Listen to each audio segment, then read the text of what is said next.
Welcome to It's a Snap. Save time, save money, eat healthy podcast. We help people discover small changes in food and activity choices that make a big difference in their overall health across a lifetime.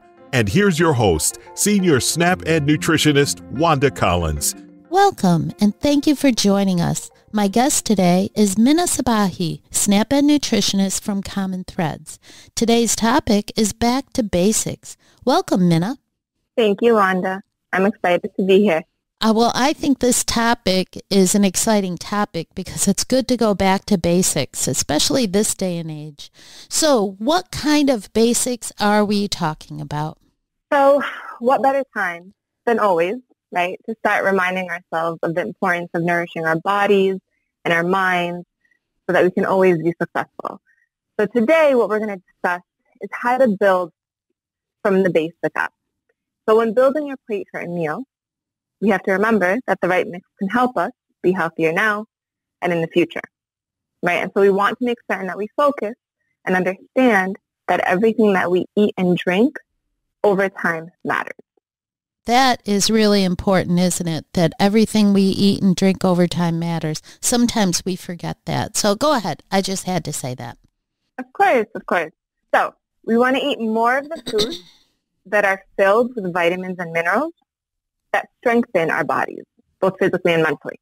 So we want to eat more of the foods that are nutrient dense and less of the foods that lack that nutritional density.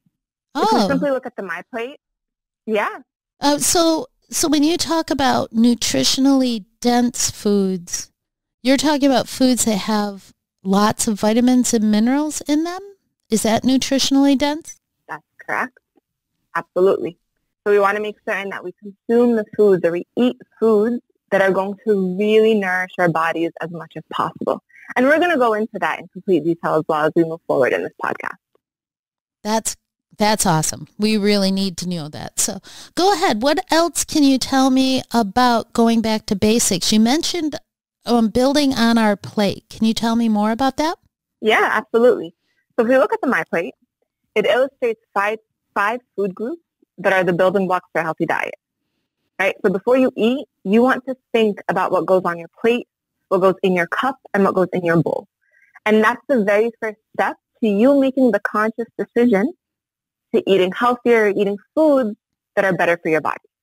You want to make half of your plate fruits and vegetables, 1/4 of your plate filled with whole grains, 1/4 of your plate filled with lean proteins, and we'll talk about that as well. And we also want to ensure and know and understand that a healthy eating pattern includes fat-free or low-fat dairy, such as milk, yogurt, cheese, and you could absolutely also go for plant-based milk alternatives. In addition to that, it's really, really important for us to stay hydrated with water, right? We want to make certain that we have our daily water and that we incorporate physical activity, because healthy eating goes hand in hand with being physically active to physically strengthen our bodies as well. Oh, that's really good. Now, I know you said we are going to cover in more detail these fruits, vegetables, grains, and protein. So I will save some of my questions for then. But it does sound like, to the average person who's listening to this, they might think, wow, that's a lot of food to eat at one time. So what can you tell our listeners to make this sound less challenging? Yeah, absolutely. It can definitely be overwhelming. But again, as I mentioned, right, the first step is to thinking things through. And that includes thinking of the various different food groups that the My Plate illustrates and breaking it down. So for instance, if we're going to look at the fruits, we want to make certain that we focus on whole fruits and vary our fruit choices, okay? If you've ever heard of this concept of build a rainbow, it's really important because of the fact that you are encouraging yourself when eating a rainbow to eat different colored fruits and vegetables as well from all subgroups, right? And when you're consuming fruits and vegetables from all different subgroups, you're allowing your body to get different types of vitamins and minerals into your body that are needed for different organs in your body to grow further, strengthen further, and to develop further, particularly for young children. Okay, so just really quickly, when you say subgroups, what do you mean by subgroups? So if we're looking at subgroups of vegetables, you could base it off of color. So you want to do dark green vegetables. You want to do red and orange vegetables. You could do purple vegetables. So you could break it down to different colors, and that's where the rainbow comes in. Oh, I see. Okay, that makes a lot of sense. So if I'm looking at a dark green vegetable, you're thinking things like the leafy greens, broccoli, those kinds of things, correct? Absolutely, absolutely. And actually, as Americans, we don't consume enough dark leafy green vegetables. And so it's very, very important for us to make a conscious effort to eat more dark leafy green vegetables in our day-to-day. Okay, that makes sense. Now, what about if I wanted to eat a red or orange? Actually, you said purple, and I thought for a minute, a purple vegetable, and then I realized we call red cabbage, but in reality, it's a purple vegetable. So there are purple vegetables out there. I was like, Yes, absolutely. One thing that you could do to encourage yourself to have more of an understanding of healthy eating, even with your kids or just with loved ones or with youngsters, whatever the case may be, you can come up with a way of listing out as many different vegetables under each different color subgroup, and see what you actually know and see what you don't know, and try and find ways to expose yourself to things that you don't know. That's a really great idea. And I hope our listeners are listening, and maybe they can write down the colors of the rainbow and just run through them quickly. They're red, orange, yellow, green, blue, and then purple and violet. All of those blue, purple, and violets go together. And see if you can come up with different fruits and vegetables that fit into each category. I do know one of my favorite things is that a green pepper, like a bell pepper, those bell peppers come in every color of the rainbow. Plus, there's a brown one that's called a chocolate pepper, but it doesn't taste like chocolate. It tastes like a pepper. But I think, wow, if you really like peppers, you could get the rainbow with a pepper. So that's just something I thought of the other day, and I thought, this is really neat. Yeah, and fun fact, Wanda, did you know that bell peppers have more vitamin C than oranges?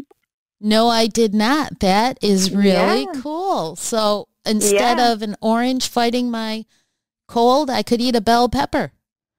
Absolutely. And that's why it's really important for us to build a rainbow on our plate, right? That's why it's really important for us to understand that there are certain fruits and vegetables that might have more vitamins and nutrients than others, or they have just different vitamins and nutrients. So for instance, like orange vegetables really help with the vitamin A, which is really important for our eyesight.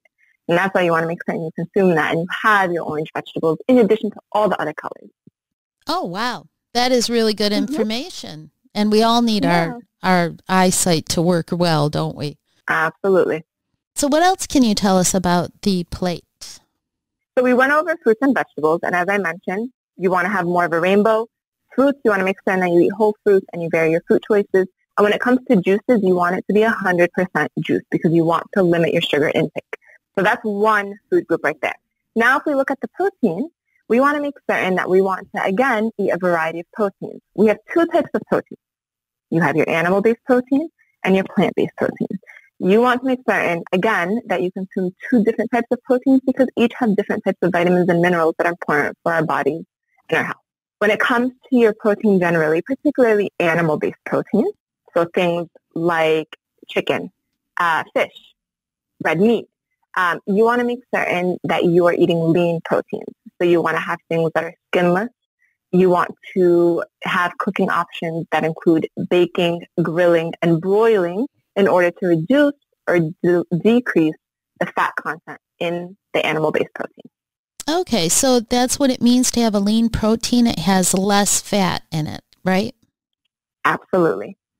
Yeah. And so you also want to limit your fried, right? Speaking of less fat. And, you know, as we move forward, and something that I encourage our readers to do is to have more of an understanding and be proactive in understanding what the different types of fat are in our food. Because fat isn't bad.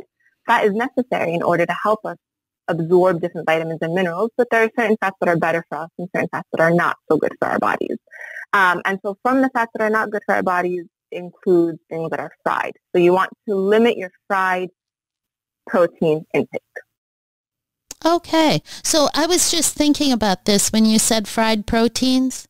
A part of me died, but I was thinking about, we all like fried foods, but we can make some foods that are tasty, but not necessarily fried. And I was thinking about like chicken nuggets. I know that's one of people's favorite things to do, but you can make your own chicken nuggets and your own French fries without them being fried and healthier for us. Yeah, that's exactly it, Wanda. So you could bake them. There are alternatives to everything, right? So you can absolutely find an alternative cooking method to make something more nutrient dense, right? So instead of frying, you could be baking. And also in addition to that, moderation is key, right? I enjoy French fries. And so I don't anticipate seeing a life for myself where I will not be having French fries when I go out. And I know when I go out, they're going to be frying the potatoes. But, I'm aware I find it very important for me to keep myself strong and healthy. And so I'm going to make decisions where there are moments where, yes, I will have my fried food. I will have my French fries. I will enjoy my life. And then there are moments where I will opt out of having those French fries and choose for like a side salad instead. Yeah. Everything in moderation. And that's absolutely important when it comes to your health because, again, to our primary point, everything you eat over time matters. And so you want to make conscious decisions and you want to do it in a way that fits your lifestyle and that is healthy to you and that makes you happy. That sounds great. And you've made me very happy. Now I can have my French fries. No. Exactly. Go for it. What other protein foods can you think of?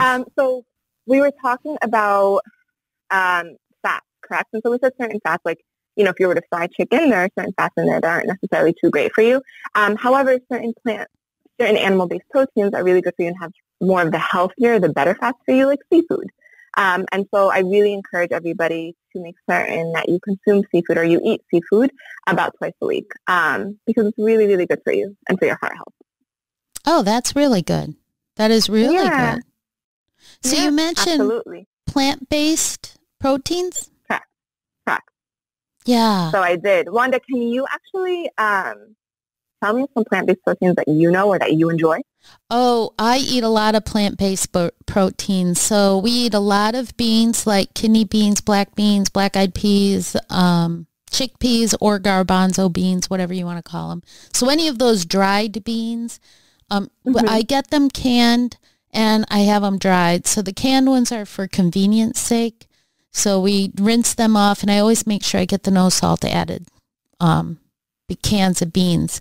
But I also like, and this is going to sound weird to people, don't turn off the podcast because you don't want to hear it, but I like tofu. And it's the way you make tofu that makes it taste good. So just to eat a brick of tofu would be really gross. But if you took a tofu and you squeeze as much water out of it as possible and you put it in a marinade, it soaks up that flavor and then you can bake it, you can put it in a stew, you can do all kinds of stuff.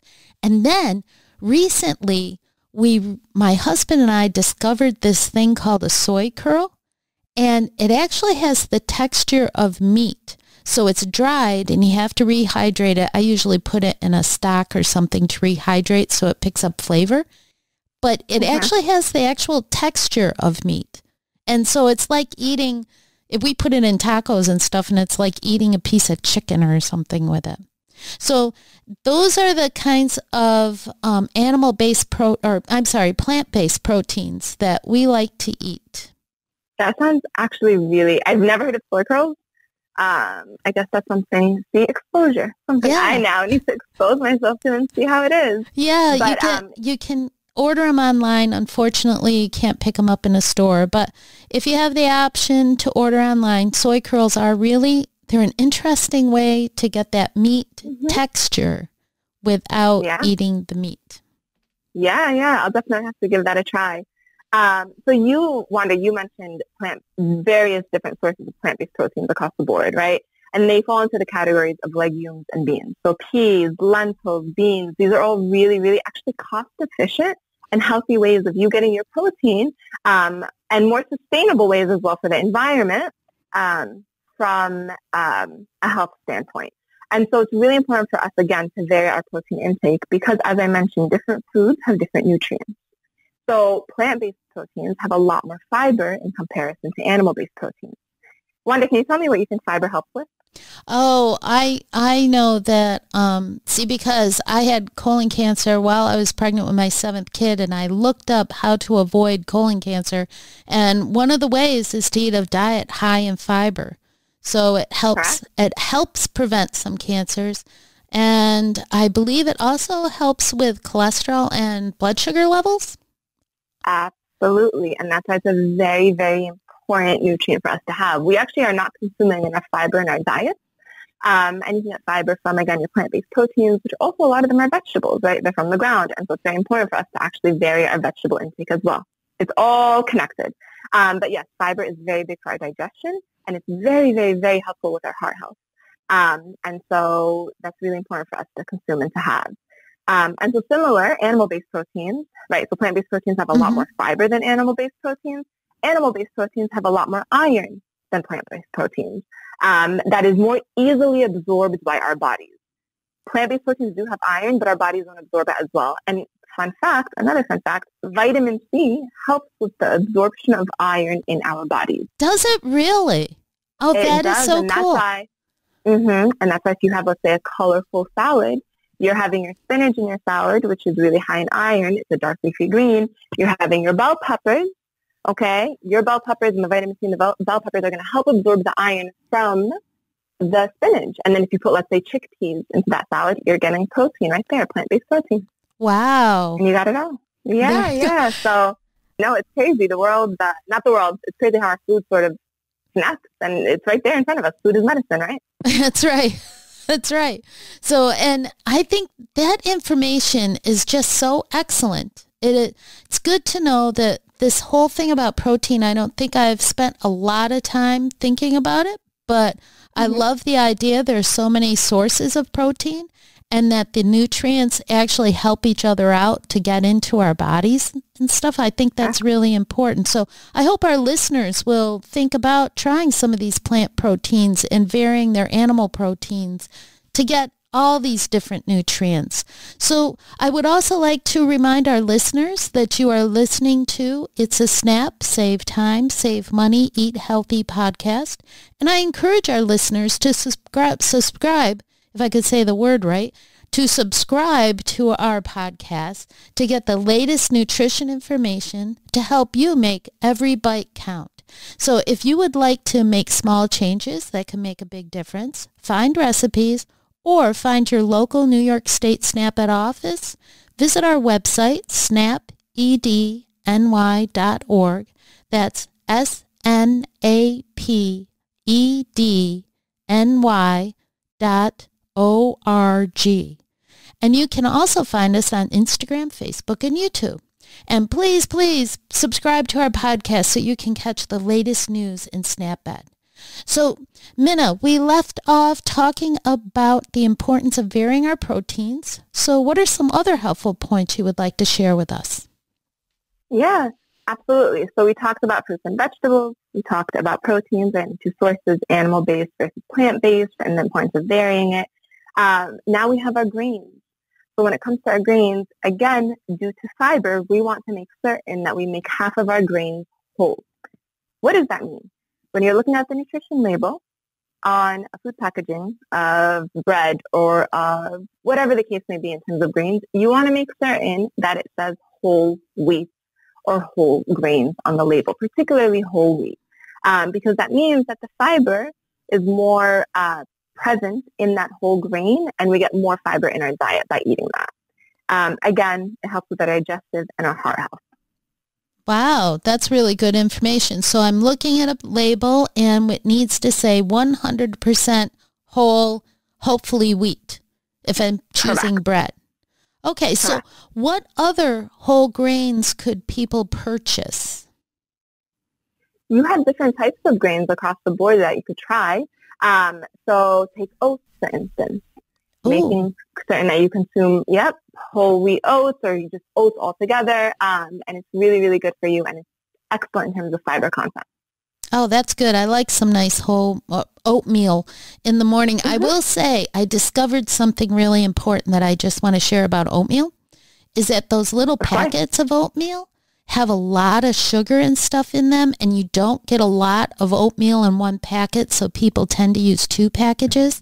So to save some money, what I do is I buy those big circular things of oatmeal, and I divide them into half-cup measures and add my own dried fruit or nuts, maybe a little brown sugar, and definitely cinnamon and that kind of stuff, and Ziploc all those up, put them back inside the container, and now I have instant oatmeal that's flavored the way I want it and not all the sugar. So it's just a trick I developed to save money with a lot of kids. Absolutely. That brings up a really, really good point. And another thing that also relates to your hydration, right? You want to make certain, and also what you're eating, but you also want to make certain that you are drinking and eating less sodium, things with less saturated fat, and things with less added sugars. Because these are the things, when you eat too much of them, it has adverse effects, or it does not do well for our bodies. So we want to be as strong and as healthy as possible. So again, drink and eat less added sugars, less sodium, and less saturated fat. Oh, that is such good information. That is really good information. So we've talked about a lot of stuff. So how can we turn the information into action? That's very important. A very important, great question, Wanda. So let's focus on breakfast. We all know mornings can be extremely hectic, particularly when school is in, kids are running out, got to run out to work, so on and so forth. So let's talk a little bit about how we can find tips and tricks to building a healthy breakfast for ourselves, for our readers, and for all of our loved ones. It has been proven time and time again that eating a smart breakfast can help improve your entire day, your entire mindset, and for children, it helps improve behavior and school performance. We can refer back. I have to say, that is so, so true. Thank you for that. That is so true. Go ahead. I just had to say that. Yeah, no, of course. So again, we could use the MyPlate to help guide us in building our plate. So you want to make certain when you're looking down at your plate, you are having an item that is a protein, an item that is a whole grain, and then also some fruits and vegetables. For convenience purposes, you want to think of things that can be cooked in bulk or larger portions. So your example, Wanda, about the oatmeal, that's excellent, right? Because you could do like a grab and go in that sense. Or you could do overnight oats and make a large bulk of overnight oats, and everybody could take some on their way heading out to school, on their way heading out to work, and so on and so forth. Can you share how to make overnight oats? Because I'm not sure our listeners might know, and I know there's a recipe on our website, but could you explain how to make overnight oats? Yeah, absolutely. So you could have your oats. You then choose whatever milk-based or plant-based alternative to milk that you want. You put it in, and then you can put whatever fruits and vegetables. If you want to add a little bit more protein, you could add a dollop of peanut butter or almond butter or cashew butter, plant-based butter, and then add whatever seasoning you want. If you want chia seeds, that is a really good source of healthy fats. And then you just pop it in your fridge and you leave it there to cook and to soak. Wow, I can't even talk. To cook and to soak, and then you get your overnight oats. That's okay. I have to tell you. I'm so excited about this. I can't even talk fully at this point anymore. Yeah, I have to tell you, my dad used to say my tongue got twisted around my eye tooth and I couldn't see what I was saying. So we'll just go with that. There you go. So that sounds delicious. Yeah. That does. What other breakfast ideas do you have? You could prepare a vegetable omelet the night before, pop it in some pita bread, have some sriracha sauce, and you can have a morning cake that way. You can make little egg muffins the night before, or you could actually prepare it the night before, put it in your fridge, and then the morning of, you just pop it in your oven, and it's fairly quick to cook. And then everybody could take one of those little egg muffins as they're heading out. There you go. You're getting your protein. And you're also going to add vegetables into it. So that way, another way to sneak vegetables into your diet. You could use hummus. Have you ever heard of hummus, Wanda? Oh, I love hummus. Oh, yes. And how do you say it? Hummus? So as Arabs, you say hummus. Oh, nice. Yeah. So you could spread hummus with some vegetables on whole grain toasted bagel or whole grain toasted bread.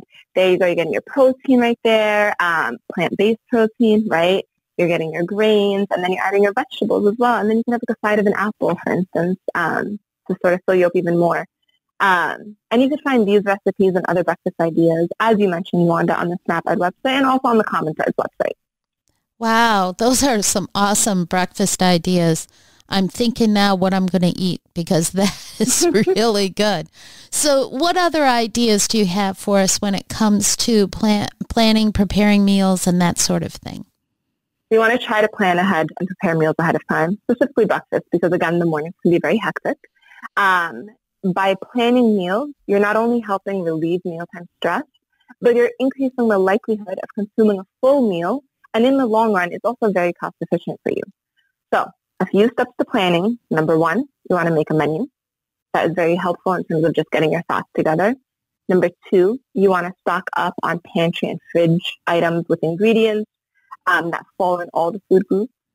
And then number three, you want to keep a running grocery list. By having all of these in place, you're able to sort of allow yourself and you're building yourself the ability to create a successful meal and to nourish your body using and through nutrient-dense food items. Wow, that is really good. So it's 1, make a menu, 2, stock your pantry and fridge, and 3, a running grocery list. What do you mean by a running grocery list? So you want to make certain that anytime prior to you going out shopping, you want to make certain that throughout the week, you're just consistently adding the ingredients and the food items that you need. And so don't wait until you are going to go grocery shopping. So normally, let's say we go grocery shopping on Sundays. Don't wait until Saturday to create your grocery list. Create your grocery list throughout the week. That way, if anything comes to mind, and that way if you have an understanding, especially as you're meal prepping, you write down what it is you're going to purchase and you have that grocery list the whole week for you to then buy on Sunday. Oh, that makes a lot of sense. That is just awesome. So let's kind of sum up what we've talked about today and help our listeners get back to basics. Okay, so you shared we should have a plate that looks like my plate, have a plate of fruits and vegetables, whole grains, vary your proteins, and choose those leaner proteins, and low-fat dairy. And you gave some great ideas about how to get creative with breakfast and to top it off with some money-saving tips by planning ahead. So you did all of those things in this short amount of time. That is awesome, Minna. Is there anything you would like to reinforce before we go?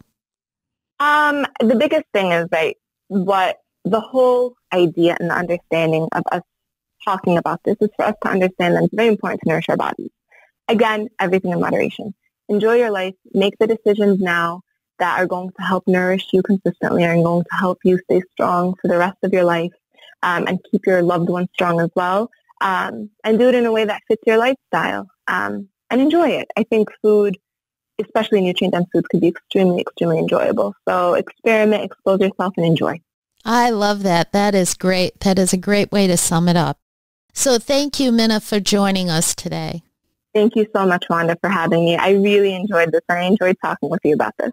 I enjoyed talking with you as well, and I'm hoping we get to do this again sometime. Absolutely. Oh, you're all good for that? I'll hold you to it, Minna. Okay. Absolutely. Okay. And listeners, remember to subscribe to our podcast. It's a SNAP, Save Time, Save Money, and Eat Healthy podcast.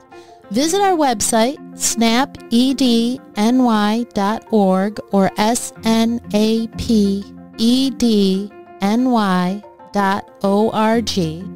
And you'll find all kinds of recipes and tips on that website.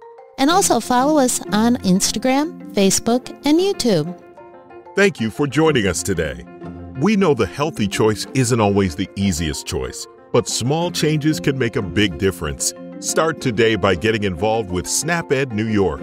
The program is free for those who qualify or receive SNAP benefits. We want to help you save time, save money, and eat healthy. Learn how SnapEd can make a difference in your life. For more information and to find your local program, visit snapedny.org. This material was funded by USDA's Supplemental Nutrition Assistance Program, SNAP. This institution is an equal opportunity provider.